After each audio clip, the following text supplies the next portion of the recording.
क्या करूं मैं तुम्हारा? तुम्हें हर चीज में टांग क्यों अड़ानी है? माँ जी, आपको तो पता ही है कि मैं झूठ नहीं बोल रही और आप मुझे बेवकूफ नहीं बना सकती।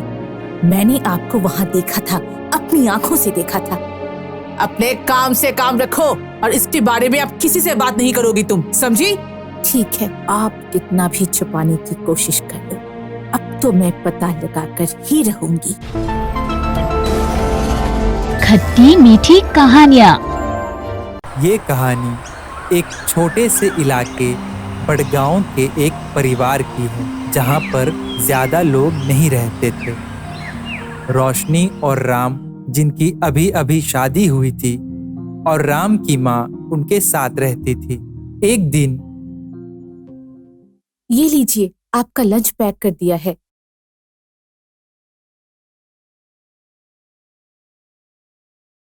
माँ, आपकी चाय भी बना दी है। हाँ हाँ, लाओ, दे दो। इसमें कुछ मिलाकर तो नहीं लाई हो ना बहू? वैसे भी तुम मुझे कुछ खास पसंद नहीं करती। ऐसा कुछ भी नहीं है माँ, और आप हमेशा मेरे बारे में ऐसा उल्टा क्यों सोचती हैं? नहीं, मैंने देखा है कैसे तुम्हें मेरी कही हुई कोई भी बात पसंद नहीं आती और दिन पर दिन तुम मेरे बेटे और इस घर पर हुक्म चला रही हो। ऐसा कुछ भी नहीं है माँ, आप हमेशा ही इन सब चीजों को ज्यादा सोचती हैं। हाँ हाँ, ठीक है, जाकर काम करो अपना। मेरे सामने ज्यादा अच्छा बनने का नाटक मत करो। कावेरी और रोशनी के बीच हमेशा ही नोक झोंक और कहा-सुनी का माहौल रहता था। कावेरी पुराने ख्यालात की औरत थी, लेकिन रोशनी को उनकी बातें और पुराने रिवाज अटपटे लगते थे। आपने देखा है ना माँ जी को, वो हमेशा मुझसे कैसे बात करती हैं। अरे अब छोड़ो भी, मैंने तुमसे कितनी बार कहा है कि माँ की बातों पर ज्यादा ध्यान मत दिया करो। तुमने शहर में जिस जॉब के लिए अप्लाई किया था, उसका क्या हुआ? हाँ, अभी उनकी तरफ से कुछ रिप्लाई नहीं आया है। अच्छा, वैसे माँ है कहाँ पर? वो फिर से सोने गई हैं उस पुरानी हवेली में। कह रही थी कि थोड़े दिनों में अपना सामान भी वहाँ ले जाएंगी और वहीं रहने लगेंगी। माँ को भी पता नहीं क्या हो जा रहा है, मेरी तो समझ से बाहर है ये सब। पुश्तैनी जमीन के बंटवारे में कावेरी के हिस्से में पुरानी हवेली आई थी, जिसमें नया घर बनने से पहले उसका सारा परिवार रहा करता था। उसे उस हवेली से बहुत लगाव था, पर उसमें भी एक परेशानी थी। माँ, ये सारा सामान क्यों बांधा है आपने? मैंने बताया तो था कि हवेली में रहूंगी अब से। वो तो ठीक है माँ, लेकिन आप वहाँ अकेली कैसे रहेंगी? राम और मैं आपको कभी वहाँ नहीं जाने देंगे। बाकी सब लोग क्या सोचेंगे इस बारे में? ठीक है, अगर ऐसा ही है तो सामान नहीं लेकर जाती, लेकिन मैं रात को वहीं सोऊंगी। माँ को पता नहीं अचानक से क्या सूझी है उस हवेली में सोने की। कितनी डरावनी और भयानक जगह है वो, सालों से बंद पड़ी है। अरे कोई बात नहीं, जाने दो, 1-2 दिन में जरूर वापस आ जाएंगी।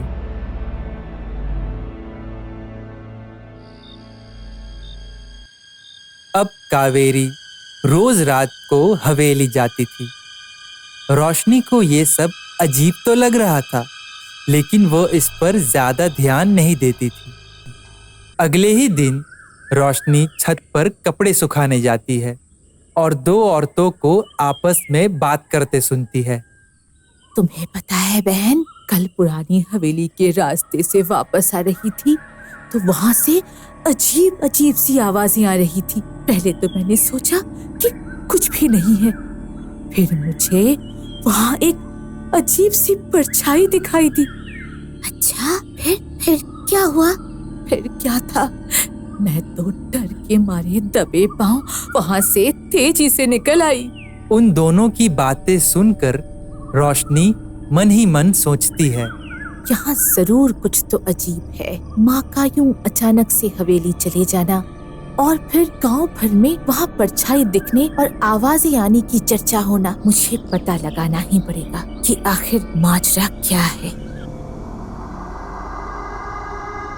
अब अगले दिन रात होते ही रोशनी भी कावेरी के पीछे पीछे हवेली चली जाती है।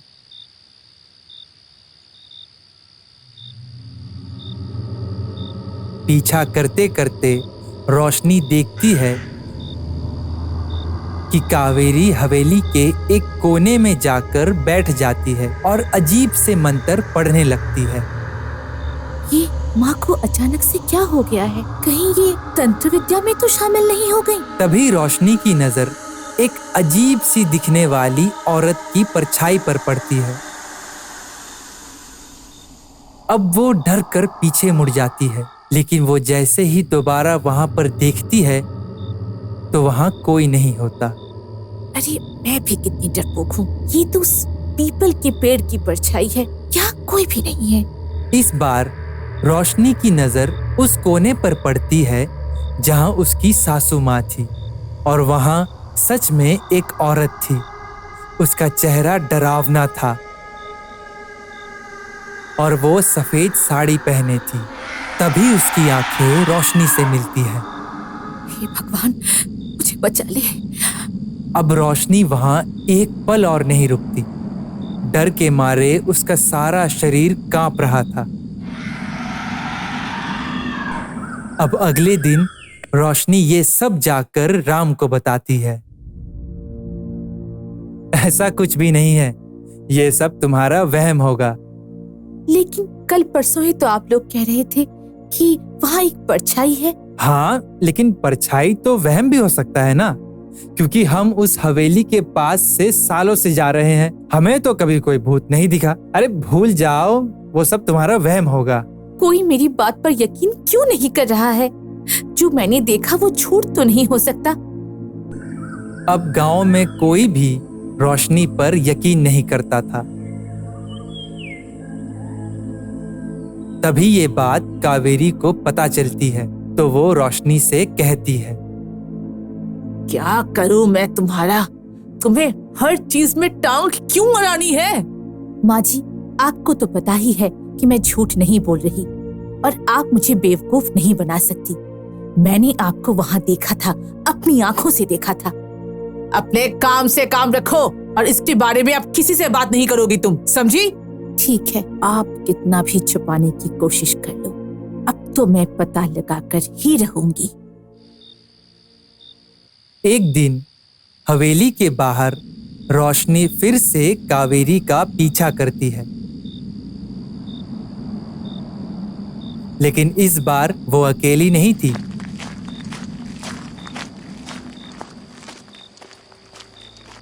उसके साथ एक काले कपड़े पहने हुए अजीब से भेष में एक आदमी भी था।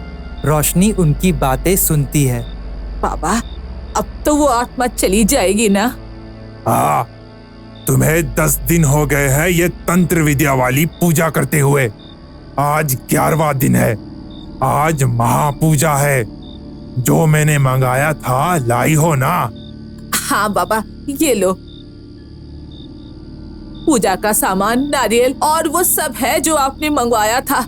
और ये रहे आपके पैसे, पूरे 50,000 हैं। बाबा उन पैसों को देखते ही मुस्कुराने लगते हैं, और रोशनी समझ जाती है कि दाल में कुछ काला है। ये कोई बाबा नहीं बल्कि ढोंगी है, और ये सब इसके पैसे ऐंठने के तरीके हैं।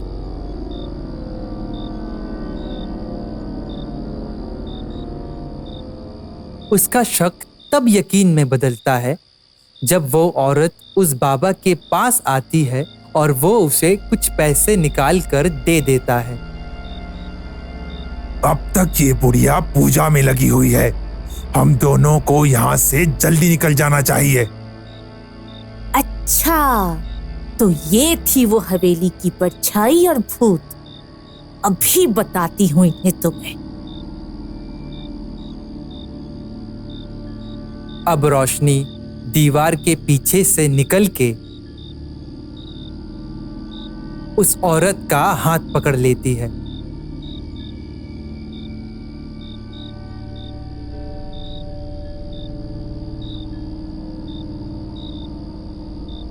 और कावेरी और बाबा के सामने कहती है, यही है वो भूत माँ जिसे आप भगाना चाहती हैं।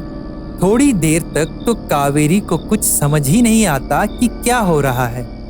इन लोगों ने मिलकर भूत के नाम पर आपको पागल बनाया है। यहाँ कोई भूत वूत नहीं है। वो कुछ समझ पाती उससे पहले ही वो बाबा सारे पैसे लेकर हवेली से भागने लगता है। वो बाबा तो भाग गया, लेकिन मैंने तो उसे सारे पैसे दे दिए। अब क्या होगा? तभी थोड़ी देर में पुलिस बाबा को पकड़कर उस हवेली में लाती है और कावेरी उसे देखकर बहुत खुश हो जाती है और बोलती है, तुम्हारी हिम्मत कैसे हुई मुझे झूठ बोलकर फंसाने की? पुलिस कावेरी के पैसे वापस कर देती है और बाबा को जेल भेज देती है। वैसे माँ जी, आप इन सब में पड़ी कैसे? अब कावेरी रोशनी को सारी बातें बताती है कि कैसे हवेली की जमीन के कागजों में अभी भी ढंग से बंटवारा नहीं हुआ है और इसी के चक्कर में वो इस बाबा से मिली। बाबा, इसका कोई तो तरीका होगा। हाँ, एक तरीका है, विधि करानी होगी। बहुत पुरानी बुरी आत्मा का साया है, इसीलिए जमीन का ढंग से बंटवारा नहीं हो रहा है और अगर जल्द इलाज ना हुआ तो घर में से किसी की भी मौत हो सकती है।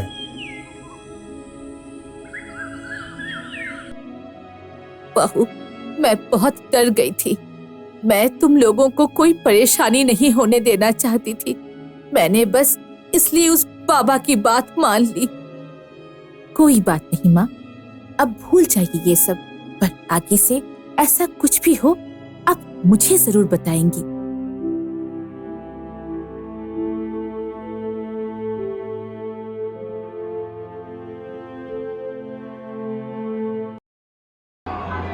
प्रिया एक मध्यम वर्गीय परिवार से आती है। स्नातक करने के बाद एक बड़े आईटी फर्म में उसे नौकरी मिल गई है। आज नौकरी का उसका पहला दिन है। कितने हुए भैया? 50 रुपए। एक तो पहला दिन, ऊपर से जाम, उसे ऑफिस आने में देर हो जाती है। जैसे तैसे वह जल्दी जल्दी लिफ्ट के पास पहुंचती है। अरे ये लिफ्ट क्यों नहीं चल रहा? खराब है क्या? उफ, अब तो सीढ़ी से ही जाना पड़ेगा। एक तो ऐसे ही लेट हो गई हूँ, ऊपर से ही लिफ्ट भी खराब है। आज तो ऐसा लग रहा है कि नौकरी ज्वाइन करने से पहले ही मुझे रिजाइन देना होगा। धत।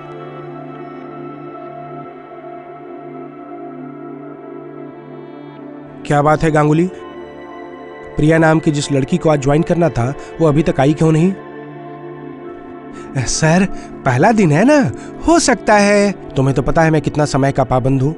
जो लोग समय को महत्व नहीं देते, मैं उनको महत्व नहीं देता हूँ। सर, मे आई कम इन?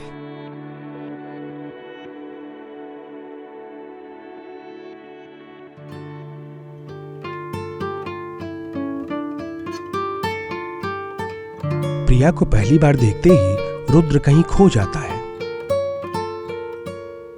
उसका सारा गुस्सा उड़नछू हो जाता है। रुद्र के मन में प्रिया के लिए पहली ही नजर में कुछ कुछ होने लगता है। सर, मैं आऊं सर?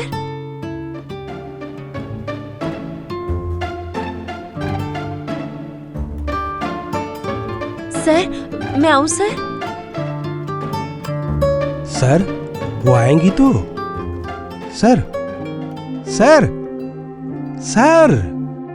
हाँ हाँ हाँ हाँ, वो अंदर आ सकती हैं क्या? हाँ हाँ, प्लीज आइए। सॉरी सर, दरअसल वो रास्ते में इतना जैम था कि। देखिए मिस प्रिया, सर हमारे समय के बहुत पाबंद हैं। देर करना उनको बिल्कुल पसंद नहीं है। ओह गांगुली, मैंने क्या तुम्हें कुछ कहने के लिए कहा? मतलब sir. Sorry sir, extremely sorry. दरअसल वो रास्ते में इतना जाम था कि मैं वादा करती हूँ सर, अब मुझे कभी देर नहीं होगी। ठीक है ठीक है, अगली बार से इसे ध्यान रखिएगा। आज आपका पहला दिन है ऑफिस के सारे काम ठीक से समझ लीजिएगा। गांगुली, उनको सारे काम अच्छे से समझा देना और उनके बैठने की व्यवस्था मेरे पास वाले केबिन में कर दो। ठीक है सर। मिस प्रिया, आइए मेरे साथ। मैं चलती हूँ सर। प्रिया। रुद्र और प्रिया के केबिन के बीच केवल एक कांच की दीवार थी। काम करते हुए बीच में जब भी समय मिलता, रुद्र प्रिया को देखने लगता। प्रिया के सुंदर चेहरे से रुद्र एक क्षण के लिए भी अपने चेहरे को हटा नहीं पाता था। सचमुच क्या कोई इतना सुंदर हो सकता है? बार बार मेरी आंखें उधर ही चली जाती हैं। नहीं रुद्र, काम पर ध्यान दो, काम पर ध्यान दो। सर, मैं आऊं? हाँ, आओ। सर, आपका भोजन तैयार है। ओह, भोजन तैयार हो गया? हाँ सर। ठीक है, तुम जाओ, मैं आता हूं। रुद्र खाना खाने के लिए कैंटीन में आता है। उधर दूसरी ओर प्रिया भी दोपहर का भोजन कैंटीन में कर रही होती है। रुद्र को वहां देखकर प्रिया अचानक से खड़ी हो जाती है। सर। अरे बैठो बैठो। गांगुली, मेरा खाना यहाँ ले आओ। अच्छा, सर छूट गया। मतलब सर, यहाँ पर? हाँ, क्यों? तुम्हें कोई परेशानी है? नहीं नहीं सर, मुझे क्या परेशानी होगी? वास्तव में आप एसी छोड़ के तो रह नहीं पाते हैं ना। यहाँ तो कोई एसी नहीं है सर। कभी कभी प्राकृतिक परिवेश इतना शीतल हो जाता है कि एसी की जरूरत ही नहीं पड़ती। हैं? इतने चिपचिपे गर्मी में आपको शीतल परिवेश लग रहा है? काम करते करते सचमुच आपका दिमाग खराब हो गया। क्या हुआ, खड़े क्यों हो? जाओ खाना ले आओ।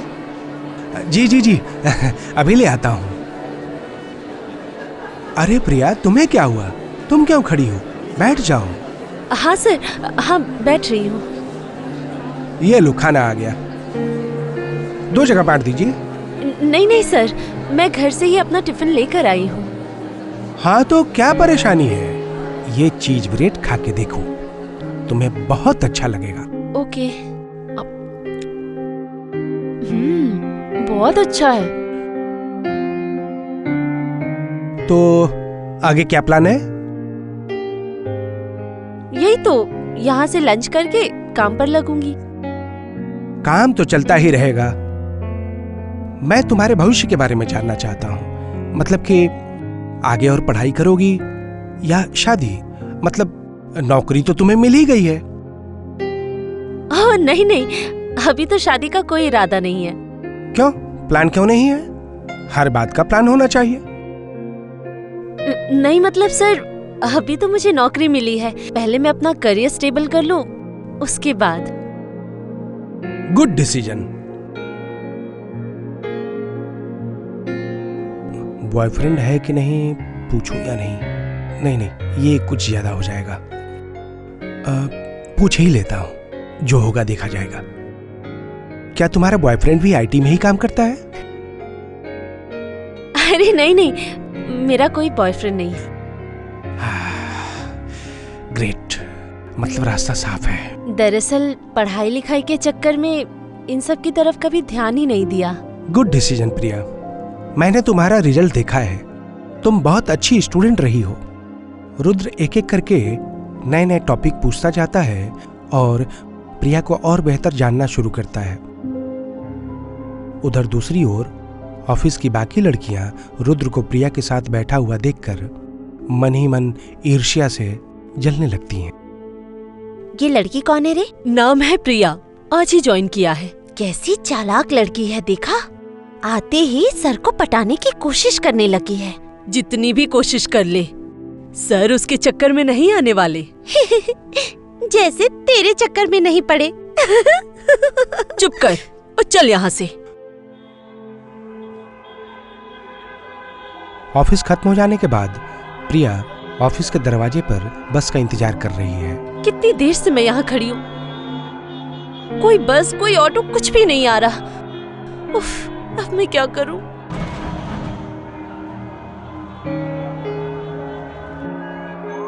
क्या बात है, प्रिया अभी भी घर नहीं गई? क्या बात है प्रिया, तुम अभी भी खड़ी हो? दरअसल सर मैं बस का इंतजार कर रही थी। गाड़ी में आ जाओ, मैं तुम्हें तुम्हारे घर छोड़ देता हूँ। नहीं सर, इसकी कोई जरूरत नहीं है, मैं बस से चली जाऊंगी। देखो 6 बज चुके हैं, अब इस रूट पर तुम्हें बहुत कम बसें मिलेंगी और अंधेरा हो जाने के बाद ये जगह सुरक्षित नहीं है, इसलिए कहता हूँ मेरी गाड़ी में आ जाओ।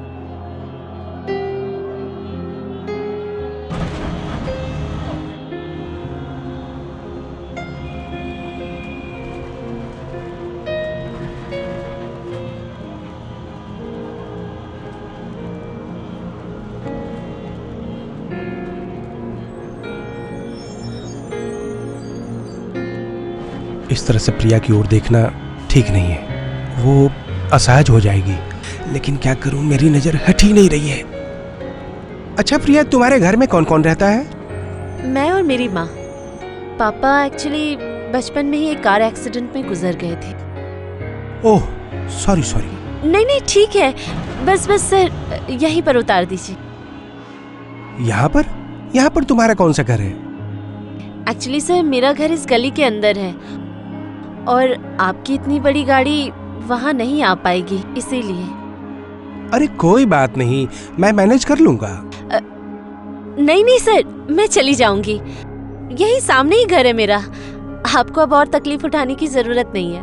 मैं चलती हूँ सर। और हाँ, थैंक यू। प्रिया। हाँ सर बोलिए। नहीं कुछ नहीं, बाय। ठीक है सर, बाय। घर पहुंचकर मैसेज कर देना। मतलब अच्छा ठीक है, चलती हूँ। यह सुनकर प्रिया के चेहरे पर हल्की सी हंसी आ जाती है, वो घर चली जाती है। उस दिन रुद्र को सारी रात नींद नहीं आई। रात भर उसे प्रिया के साथ बिताए हुए वे पल याद आते रहे। यार, प्रिया का चेहरा तो मैं भूल ही नहीं पा रहा हूँ। बस मन में यही इच्छा है कि फिर कब उससे मुलाकात हो। ऐसा क्यों हो रहा है मेरे साथ? इसी समय रुद्र के फोन पर एक मैसेज आता है। रुद्र मैसेज चेक करने पर पाता है प्रिया ने वह मैसेज भेजा है। लिखा है, पहुंचाने के लिए धन्यवाद। प्रिया का मैसेज पाकर के रुद्र और भी खुश हो जाता है। अगले दिन सुबह होते ही रुद्र जल्दी से तैयार होकर ऑफिस पहुंच जाता है और प्रिया के आने का इंतजार करने लगता है।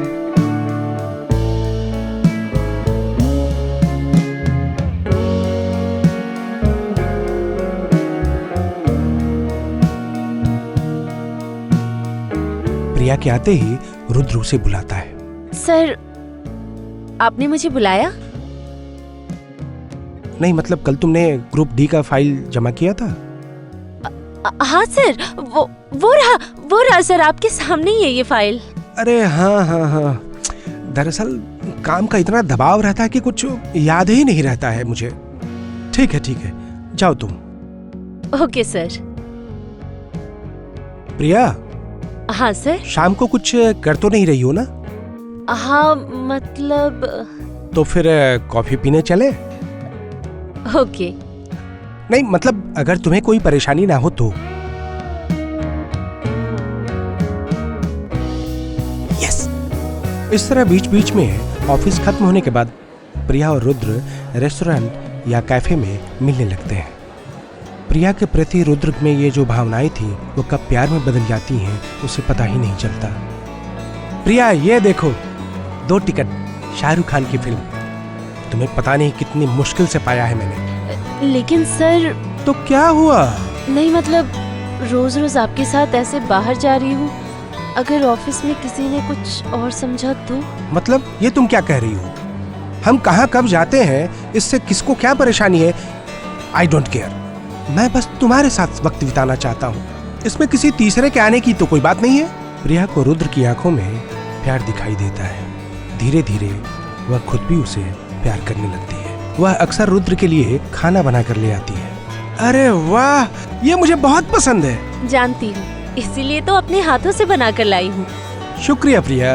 लीजिए लीजिए, अब जल्दी से खाना शुरू कीजिए। रुद्र और प्रिया धीरे धीरे और पास आने लगते हैं, लेकिन ऑफिस में जो लड़कियां रुद्र को पसंद करती थीं, वे धीरे धीरे और भी ईर्ष्या से जलने लगती हैं। देखा ना कैसे सर को पटा लिया इसने। अरे हम लोग कितने दिनों से ट्राई कर रहे थे, फिर भी नहीं पटे सर। और इसे देखो, आने के साथ साथ ही इसने सर को पटा लिया। मुझसे रुद्र सर को कोई नहीं छीन सकता, ये लड़की भी नहीं। आज ही इसे बताती हूँ कि इसकी असली जगह कहाँ है। कुछ दिन बाद प्रिया जब रुद्र के केबिन से बाहर आती है तो बाकी सारी लड़कियां उसे घेर लेती हैं। तुम लोगों को मुझसे कुछ कहना है? कहाँ गई थी तुम? मैं तो सर के केबिन में गई थी। जमीन पर रहकर आसमान छूना चाहती है तू? मतलब सर के साथ रहकर अपना प्रमोशन जल्द से जल्द करवा लेना चाहती है ना?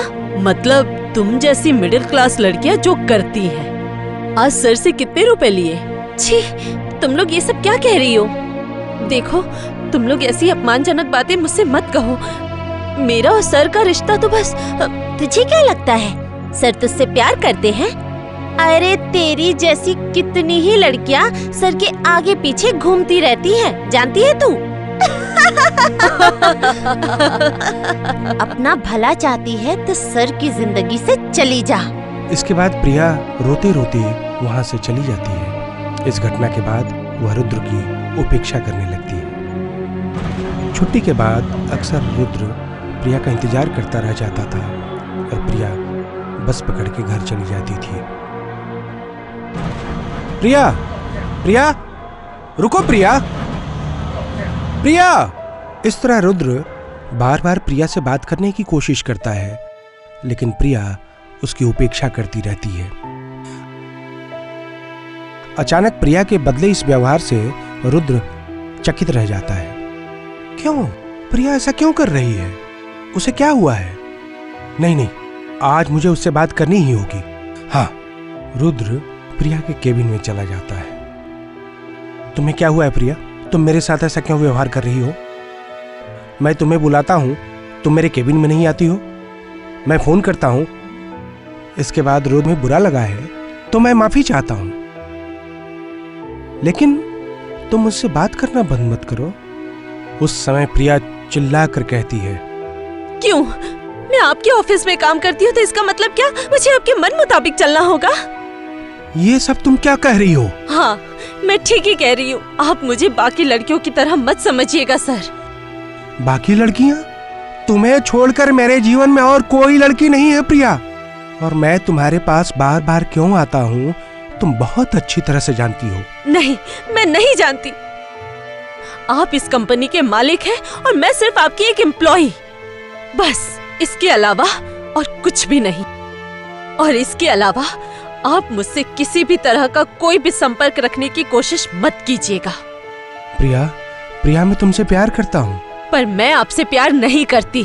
आप प्लीज मुझे इस तरह परेशान मत कीजिए, वरना मजबूर होकर मुझे ये नौकरी छोड़नी होगी। प्रिया के केबिन से आते हुए शोर को सुनकर बाहर सारी लड़कियां खुश होती हैं। लगता है सर आज उस लड़की की अच्छी क्लास ले रहे हैं।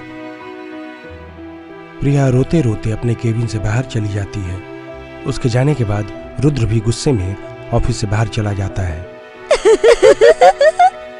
दुख में डूबा हुआ रुद्र बहुत तेज गति से गाड़ी चलाता है। गाड़ी की गति बढ़ती जाती है और रुद्र का उस पर से नियंत्रण छूट जाता है। गाड़ी जाकर के एक पेड़ से टकरा जाती है और रुद्र बुरी तरह से घायल हो जाता है।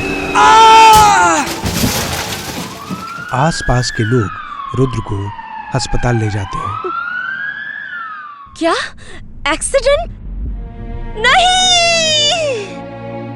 प्रिया रुद्र के एक्सीडेंट की खबर पाकर भागती हुई हॉस्पिटल पहुंचती है।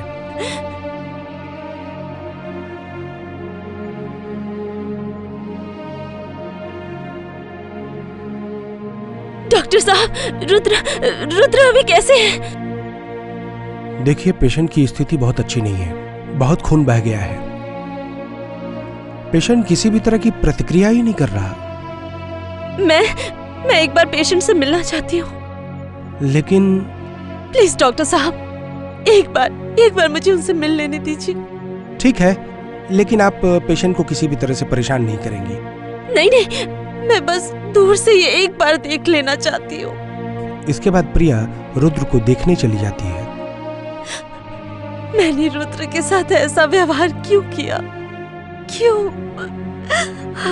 प्रिया की आंखों से बहते हुए आंसू एक एक बूंद कर रुद्र के हाथ पर गिरते जाते हैं और रुद्र के शरीर में हरकत शुरू होती है। अरे पेशेंट तो रिस्पॉन्स कर रहा है। रुद्र, रुद्र, रुद्र तुम कैसे हो? कैसे हो तुम? ये देखो, देखो मैं तुम्हारे पास आ गई, तुम्हारे पास आ गई। रुकिए, रुकिए, आप पेशेंट को इस तरह परेशान मत कीजिए। प्रिया, अरे ये तो चमत्कार है। मुझे अभी सर को बुलाना होगा। Sir, sir. सॉरी रुद्र, मुझे तुमसे उस तरह बात नहीं करनी चाहिए थी। अब तुम कैसे हो? प्रिया, मैं तुमसे बहुत प्यार करता हूँ प्रिया। मैं तुमसे बहुत प्यार करता हूँ। तुम मुझे छोड़कर मत जाओ प्रिया, नहीं तो मैं मर जाऊंगा प्रिया, मैं मर जाऊंगा। अब तुम फिर से ये सब बातें मत कहो। मैं भी तुमसे बहुत प्यार करती हूँ, बहुत प्यार करती हूँ। तो फिर इतने दिन से तुम मुझे क्यों परेशान कर रही थी? क्या हुआ? बोलो, तुम चुप क्यों हो? आज तुमको बोलना ही होगा प्रिया, आज तुमको बोलना ही होगा। बताती हूँ, सब बताती हूँ। हाँ, मैंने तुम्हें दुख पहुंचाया है और जानबूझकर पहुंचाया, क्योंकि वो लोग मुझे लालची समझती थी। वो लोग मतलब वो लोग कौन? इसके बाद प्रिया रुद्र को ऑफिस की लड़कियों की सारी बातें खुलकर बता देती है। मैंने सोचा मुझ जैसी एक साधारण सी लड़की तुम्हारे लायक नहीं होगी, और मुझे पता था कि तुम भी मुझसे कभी अलग नहीं होगे। इसीलिए तुम्हारे भलाई के लिए तुम्हें मैं अपने आप से दूर कर देना चाहती थी, लेकिन मैंने बहुत बड़ी गलती कर दी, बहुत बड़ी गलती कर दी। और प्रिया, तुम इतना भी नहीं समझ पाई कि ये सब वे लोग तुम्हारे प्रति ईर्ष्या के कारण कर रही थी? उन लोगों ने तो मेरे पैसे को प्यार किया है। असली प्यार तो इस अस्पताल के बिस्तर पर पाया जाता है। तुम मेरा असली प्यार हो प्रिया।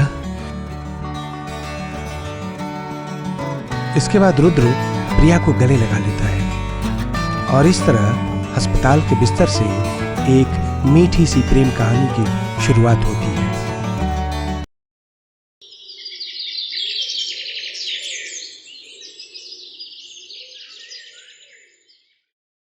तुम कभी कभी मेरा इतना ज्यादा ख्याल रखने लगती हो कि मुझे तो अपनी माँ की याद आ जाती है। दीजिए, अपना हाथ आगे कीजिए।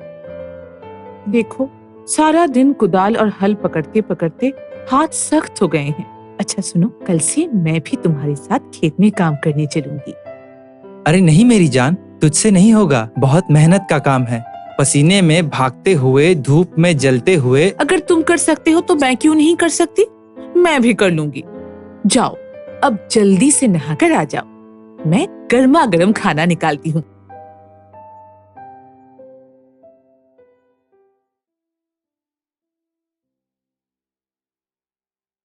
सुनो, सावधान रहना, यहाँ सांप हो सकते हैं। हाँ बाबा, हाँ, मैं ध्यान रखूंगी। थोड़ी दूरी बरकरार रखते हुए बीज लगाना, समझी? ठीक।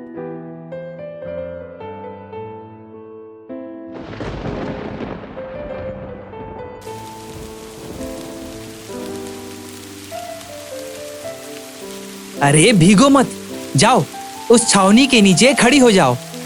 तुम भी चलो। अरे मुझे इसकी आदत है, तुम जाओ, मैं करता हूँ। मुझे भी आदत है, मैं भी कर सकती हूँ। कुछ दिन बाद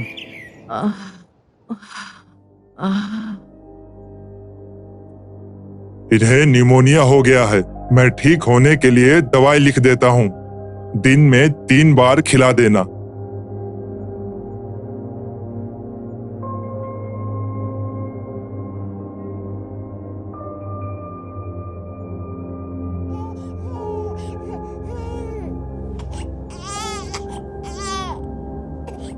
बेटा, आओ आओ ना, मेरे पास आओ।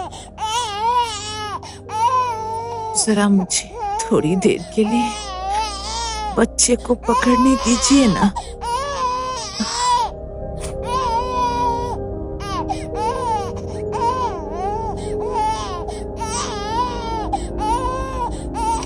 मुझसे वादा करो, मेरे जाने के बाद तुम दूसरी शादी नहीं करोगे। वादा करो। ये सब तुम क्या बकवास कर रही हो? ऐसा कभी नहीं होगा। मैं तुमसे बहुत प्यार करता हूँ। तुम अपना ध्यान रखना जी। छाया की ये नींद उसकी आखिरी नींद थी। उसके बाद वो और नहीं उठी। कुछ दिन बीत जाने के बाद गणपत देखता है कि वो खेत का काम, घर का काम, बच्चा संभालना, ये सब अकेले नहीं कर पा रहा है। एक दिन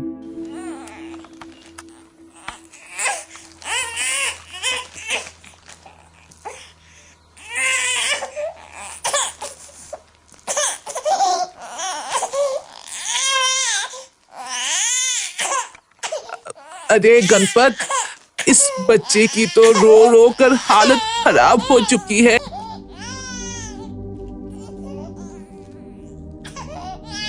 अरे क्या करूं मौसी, इसी के लिए तो दूध लाने गया था। देख गणपत, इस तरह बच्चा संभालना, घर का काम संभालना, खेत का काम संभालना एक मर्द के लिए मुमकिन नहीं है।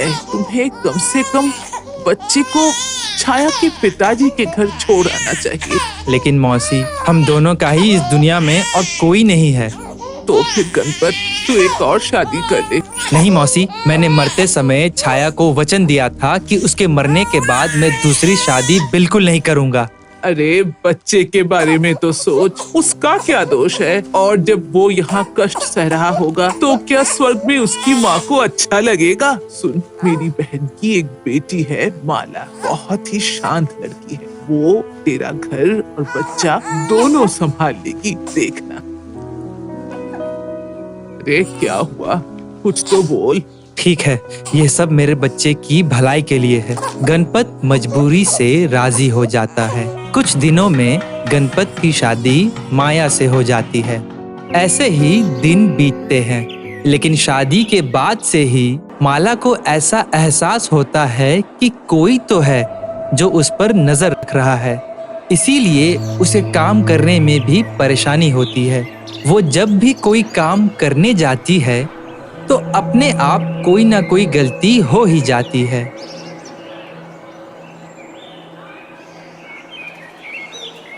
एक दिन, अरे ये क्या? मैंने तो सुबह ही सूखी लकड़ियां यहाँ रखी थी चावल उबालने के लिए, तो फिर ये लकड़ियां भीग कैसे गई?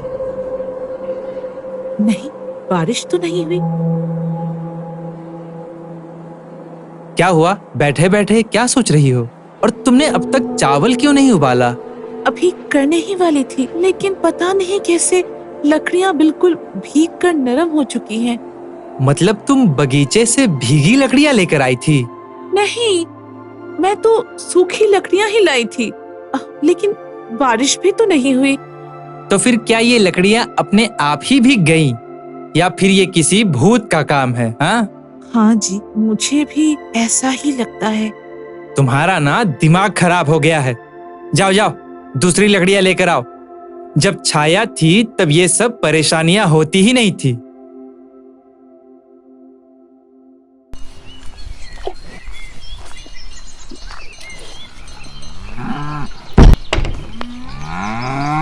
ये क्या हो गया? इसे किसने गिराया है?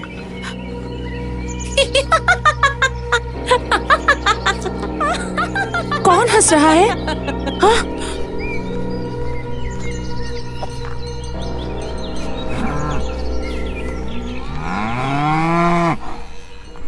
कुछ दिन बाद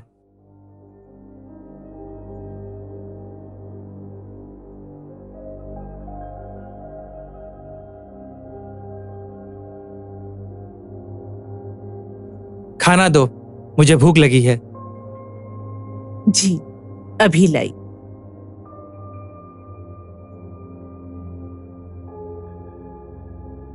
ये क्या? ये चावल तो बिल्कुल जल गई है। लेकिन ये कैसे हुआ? अभी तो मैंने बच्चे को इसी हांडी से चावल निकाल कर खिलाया। उसके बाद तो मैंने चावल को और चूल्हे पर चढ़ाया ही नहीं। सब कुछ भूल कर बैठे रहने से संसार नहीं चलता माया। छाया हमेशा मेरा इतना ख्याल रखती थी कि मुझे हर पल खुशी महसूस होती थी।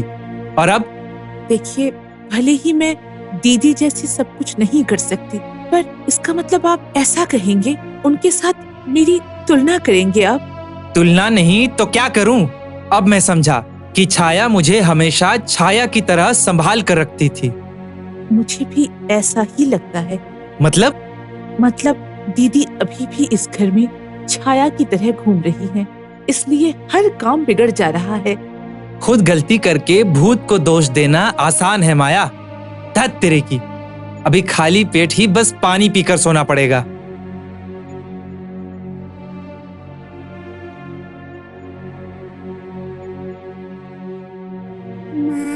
माँ खाना दो ना। हाँ बेटा, अभी देती हूँ।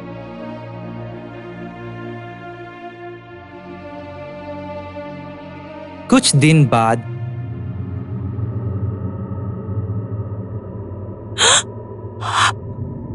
अरे दीदी, आप?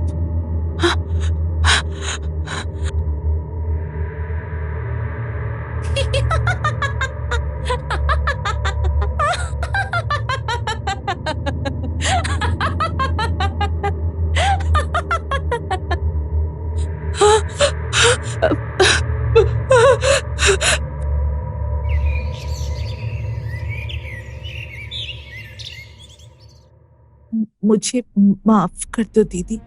तुम नहीं चाहती ना कि मैं इस घर में रहूं, तो मैं चली जाती हूँ।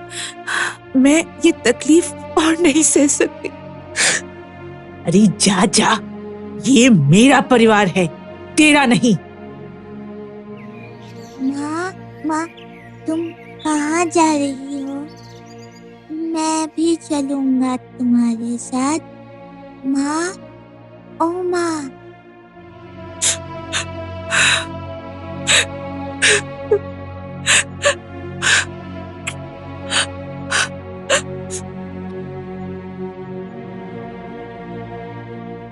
कुछ दिन बाद बच्चे की देखभाल में फिर से परेशानी शुरू होती है। गणपत उसे सही समय पर खाना नहीं दे पाता है। बच्चा रोता है।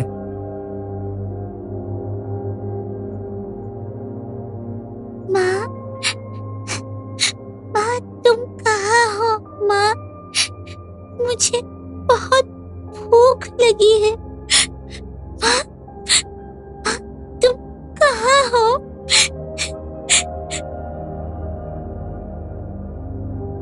माँ नहीं है, चुपचाप बैठ, मैं खाना बना रहा हूँ। मुझसे बहुत बड़ी गलती हो गई है बेटा। तुम्हारी माँ को मैं तुम्हारे पास जरूर वापस लेकर आऊंगी।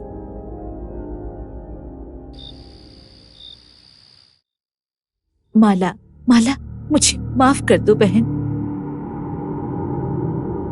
कौन है? हाँ,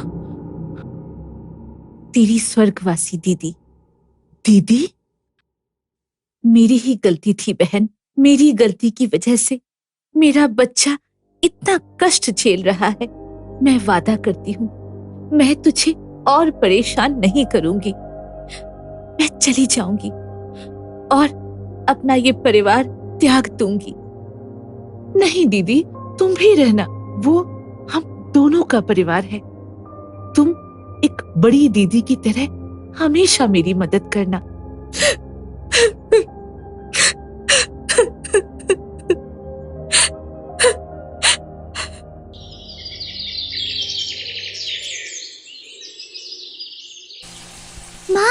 माँ, एक सांप। माँ,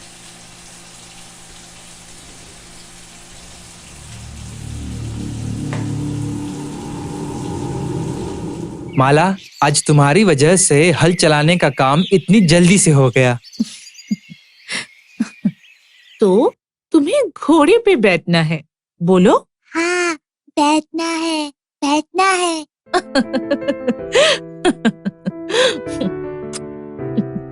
घोड़े पर कौन चढ़ेगा? बोलो बेटा। मैं चढ़ूंगा, मैं। अमन और मीनू की शादी को 25 साल होने वाले थे और 25 साल से अमन और मीनू अकेले ही पूरा घर संभालते थे।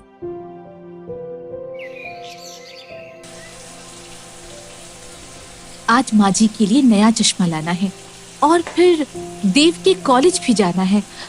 ओह, आज तो रेखा का जन्मदिन भी है। सब कुछ जल्दी जल्दी कर लेती हूँ। मीनू, मीनू। हाँ, आई।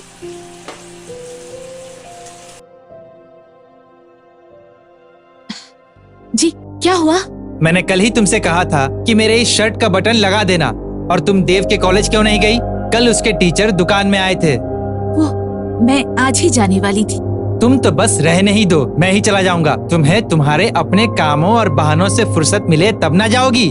मीनू उदास हो जाती है। मुझे माफ कर दीजिए, दरअसल घर के कामों में उलझकर समय ही नहीं मिल पाता। हाँ हाँ, जैसे मैं तो दिन भर बैठकर बस मक्खियाँ मारता रहता हूँ। मेरा वो मतलब नहीं था। तुम अपने इन मतलबों को अपने पास ही रखो, मुझे दुकान जाना है। मीनू और अमन में बहस हो ही रही थी कि तभी अमन की माँ माया के गिरने की आवाज आई और मीनू दौड़ती हुई गई। क्या हुआ माँ जी? आप ठीक तो है ना? माँ, कुछ नहीं बेटा, वो मेरा चश्मा। मुझे माफ कर दीजिए माँ जी, मैं आज ही आपका नया चश्मा ले आऊंगी। तुम सारे दिन घर में आखिर करती क्या हो? माँ का एक नया चश्मा तक नहीं ला सकती? मैं आज ही ले आऊंगी, मैं आज ही जाने वाली थी। तुम्हारे बहानों की तो अब हद हो गई है मीनू। यह कहकर अमन गुस्से में दुकान चला जाता है कि तभी नंदिनी आकर मीनू से कहती है, जेठानी जी, आज ने इंटरव्यू के लिए जाना है। हाँ हाँ, मैं आ रही हूँ, अभी नाश्ता बना देती हूँ। मेरे लिए भी गट्टी की सब्जी बना दीजिएगा। ठीक है, मैं बना देती हूँ। मीनू सबके लिए नाश्ता बनाने लगती है। तभी अमन के पिता नरेन मीनू को आवाज लगाते हैं। अमन की बहू, वो मेरा चश्मा नहीं मिल रहा है। आई बाऊजी। मीनू नरेन का चश्मा ढूंढने जाती है। तब तक सारा नाश्ता जल जाता है।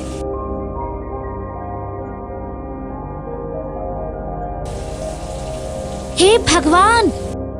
मीनू नंदिनी की आवाज सुनकर दौड़ती हुई रसोई घर की तरफ आती है।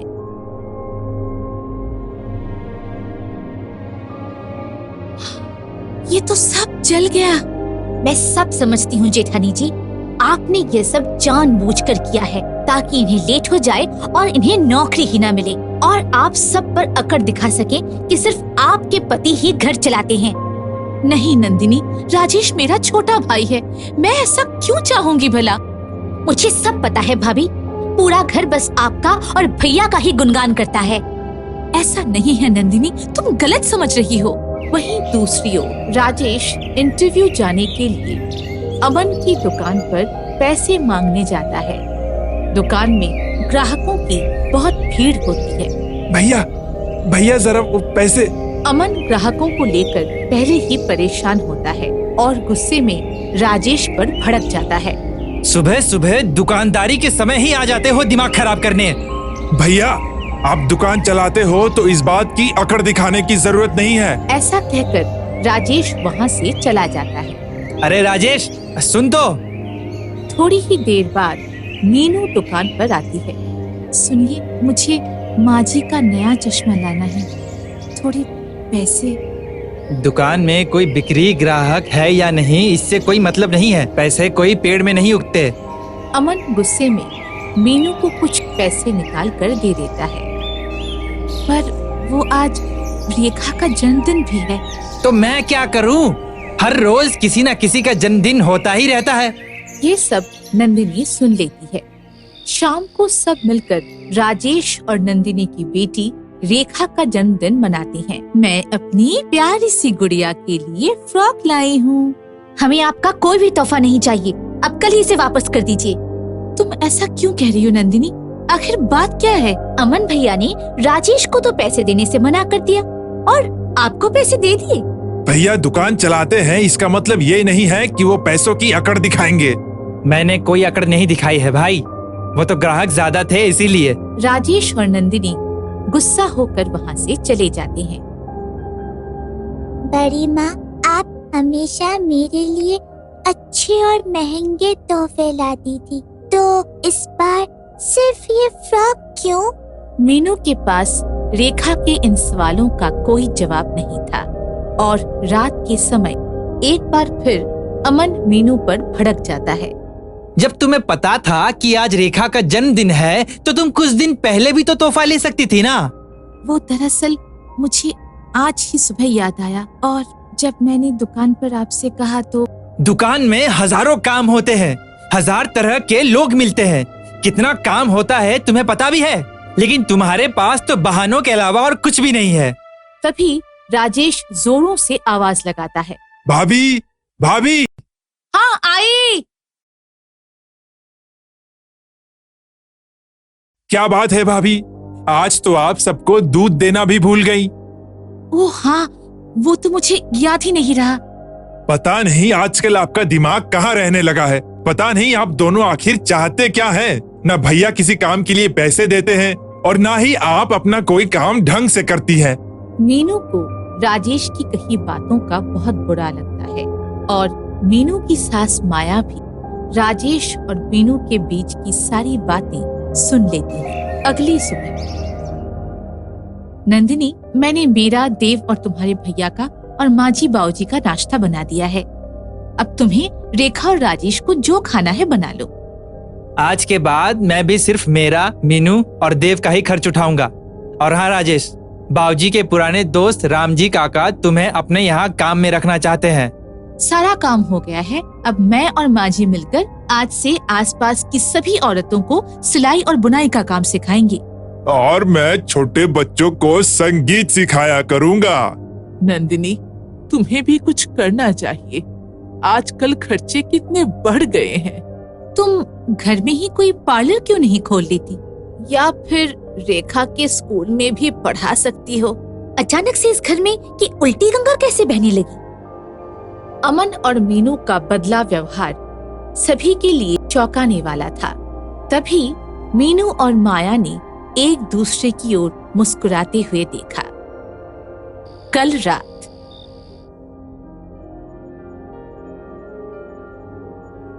माजी, बाऊजी, दूध। ये दूध अपने और अमन के लिए ले जा रही हो? जी माजी। ऐसा करो, अमन को यहाँ बुला लाओ।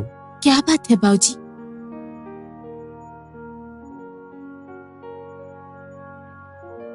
मीनू और अमन डरते डरते जाते हैं। बहू, अब दरवाजा बंद कर दो। क्या हुआ माँ, बाऊजी, सब ठीक तो है ना? हाँ, सब ठीक है। बस तुम दोनों हमारी बातें जरा ध्यान से सुनो। देखो, रिश्ता एक अनोखा बंधन होता है, पर जब सारा बोझ एक के ही कंधे पर पड़ने लगे तो ये बंधन जंजीर बनने लगता है। आज के इस युग में खर्चों की कोई सीमा नहीं है, और ऐसे में जब एक ही इंसान सबका खर्च उठाएगा या सबके लिए काम करेगा तो उसे एक वक्त के बाद चिड़चिड़ापन आना लाजमी है। बेटा, जीवन में बदलाव की जरूरत हर किसी को होती है, और ऐसा करके तुम दोनों रिश्ते संभालने के बजाय रिश्तों को अपाहिज बना रहे हो। और इसका सीधा असर तुम्हारे अपने ही रिश्ते पर पड़ रहा है। तुम हर रोज बहू पर चिल्लाते रहते हो। शायद तुम दोनों भूल गए हो कि आज से 25 साल पहले तुम दोनों की लव मैरिज हुई थी। याद करो, क्या तब भी तुम दोनों ऐसे ही थे? ऐसा तो हमने कभी सोचा ही नहीं। अरे तो अब सोचना शुरू करो। शुक्रिया माजी, बाऊजी, आप दोनों की यह अनमोल सीख मेरी आने वाली 25वीं सालगिरह का सबसे सुंदर और कीमती उपहार है। अमन को भी अपनी गलतियों का एहसास हो जाता है। मुझे माफ कर दो मीनू। आप भी मुझे माफ कर दीजिए। उस दिन से सब अपनी अपनी जिम्मेदारियां उठाने और समझने लगे और मिलजुल कर खुश रहने लगे।